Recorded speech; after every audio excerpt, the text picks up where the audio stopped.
आप सभी लोग जानते होंगे हमारे सनातन धर्म में 4 आश्रम हैं और 4 आश्रमों में मुख्य आश्रम गृहस्थ आश्रम को माना जाता है। हमारे सनातन में वो तीनों आश्रमों का भार जो उठाता है वो गृहस्थ आश्रम ही उठाता है। वामप्रस्थ, ब्रह्मचर्य, सन्यासी, इन तीनों आश्रमों का भार गृहस्थ आश्रम ही उठाता है। और आज मैं आपको एक छोटा सा ऐसा गृहस्थ आश्रम का नियम बता देता हूँ। आपके जीवन में खुशियाँ ही खुशियाँ होंगी और धन ही धन होगा। इससे आपको 5 शक्तिशाली लाभ होंगे और इन शक्तिशाली लाभों को जानकर, इस छोटा सा नियम मानकर और इस नियम पर चलकर उस लाभ को करेंगे तो यह समझ लीजिए आपके जीवन में सुख, शांति, धन, यश आ जाएगा। और ये गृहस्थ आश्रम का सबसे शक्तिशाली नियम है जो प्राचीन काल में हमारे बड़े बुजुर्ग किया करते थे।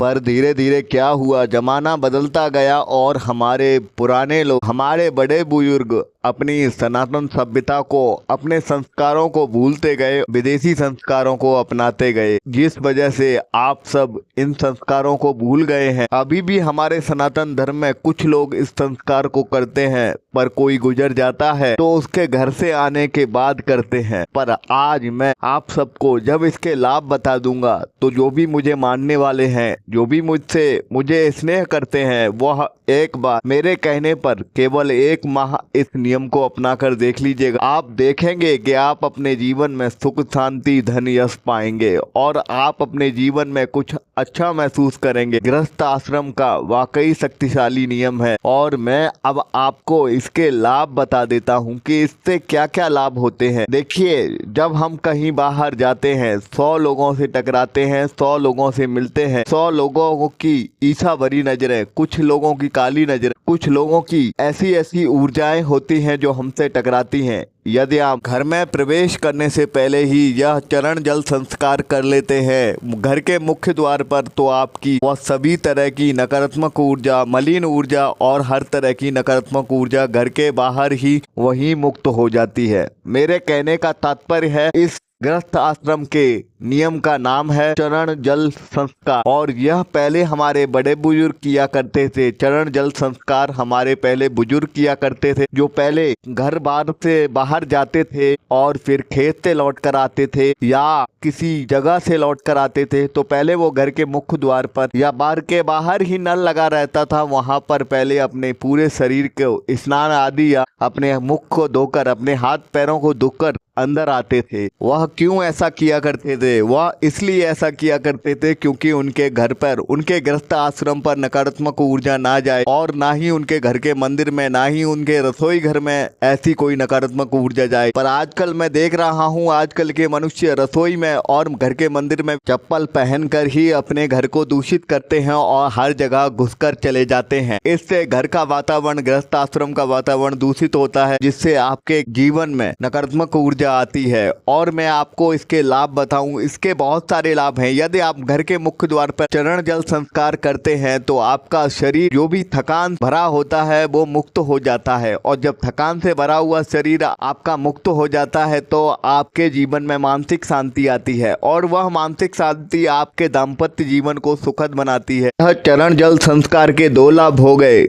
जब आप घर के मुख्य द्वार पर यह चरण जल संस्कार करते हैं तो आपके जीवन की में जो इधर उधर से आप आए हुए होते हैं, वह आपकी नकारात्मक ऊर्जा का नाश होता है। आपके घर में धन धाम से बरकत होती है जब मुख्य द्वार पर ही आप अपनी सारी दूषित ऊर्जाओं को मुक्त कर देते हैं। जो गृहस्थ आश्रम आपकी गृहस्थी का आश्रम है, वहां आपको दूषित होकर नहीं घुसना चाहिए। मेरा तात्पर्य यह है कि अपने घर के मुख्य द्वार पर आपका भाई आए, आपकी बेटी आए, आपका पिता आए या आपकी पत्नी आए या आपका कोई भी प्रिय बंधु, सखा कोई भी आए, तो मुख्य द्वार पर के हाथ पैर धुलाकर ही अंदर लेना चाहिए। कभी कभी कोई मेहमान आता है, वह दूषित होकर आता है, पता नहीं कहां से आता है, आपका बुरा करने आता है, वह अपनी नकारात्मक ऊर्जा आपके घर पर छोड़ देता है, या आपका कोई परिजन आपसे जलता है तो वह नकारात्मक ऊर्जा छोड़ देता है। उसके लिए भी मैं आपको श्रेष्ठ उपाय बताता हूँ। घर के मुख्य द्वार पर, घर के दरवाजे के पीछे आपको काली हल्दी लटकाना चाहिए। और चरण जल संस्कार के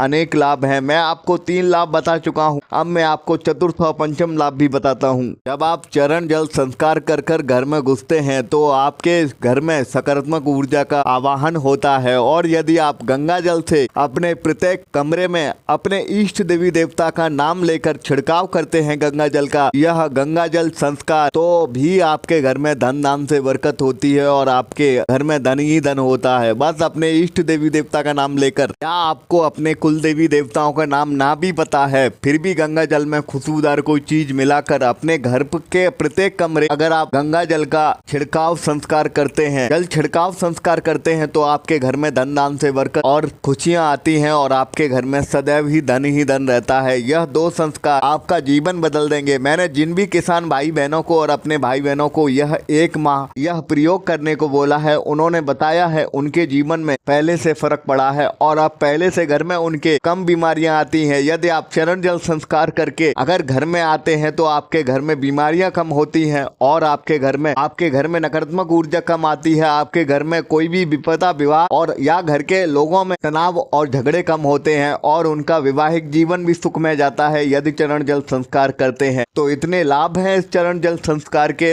तो बस आपसे यही कहना चाहूंगा, चरण जल संस्कार और जल छिड़काव संस्कार आप अवश्य करें और आपकी हर परेशानी मुक्त होगी। यदि आपके घर में कोई भी मेहमान आए या कोई भी बाहर का व्यक्ति आए या कोई भी आपका हितैषी आए, तो उसको बोलिएगा हमारे गुरुदेव ने कहा है कि जब तक हमारे घर में प्रवेश नहीं मिलेगा, जब तक चरण जल संस्कार नहीं होगा, और चरण जल संस्कार करने के बाद ही उस व्यक्ति को अपने घर में आने दें। और आपको द्वितीय जल स्पर्श संस्कार भी अवश्य करना है, क्योंकि व्यक्ति जो भी आपके घर रहने आया या जो भी आपका परिजन आया या जो भी आपका रिश्तेदार आया, वह आपके घर पे कहीं नकारात्मक ऊर्जा तो नहीं छोड़ गया। इन बातों का भी बहुत महत्व होता है। इसे समझकर आपको अपने जीवन को सुखमय बनाना है और इस संस्कार को अवश्य मानिएगा।